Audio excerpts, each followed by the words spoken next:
Hi hello नमस्कार। देखो सका उठिकी आज मुझे ठाकुर पूजा करदे। देखो घर ठाकुर आग टे पूजा करके तार सेपटे मु सोमवार दशमी पूजा रेडी हेबी। तापर एपटे बसईदेली सब पिठा पिठा आणिकी रेडी करदेली तुलसी गछ मूले सोमवार दशमी पूजा करी बोली। छुआ मान लगी ये पूजाटा हुए। तापर से मु दीप ये सजाड़देली। दीप सजाड़ी चंदन टे कलश लगेदेली। चंदन कलश लगेदेली सब रेडी करके थोई देछि। धूप दीप बुलेकी खुंची देली। तापर एपटे टिके मु हाथ पात धोई परिष्कार करके भोग टिके लगे बोली बसईदेली। तापर कदली आ मिठा सब रेडी करदेली। गोटे तरकारी भी ढाली देली। टे मो पुओ तो तरकारी चचा होता गुड़गुड़िया तरकारी। तापर तो पानी छड़ेकी भोग लगेदेली। सूर्य देवता पूजा यहाँ।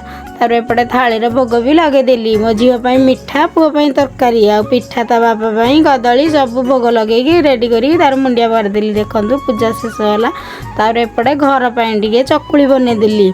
सकाळु सकाळु सब पिठा रेडी हो जाइतिला। चकुली भी तापर बनईदेली टिके अधिका किनी। तापर सेपटे भात भी हो जाइतिला। तरकारी भी हो गला। रहउची जय जगन्नाथ।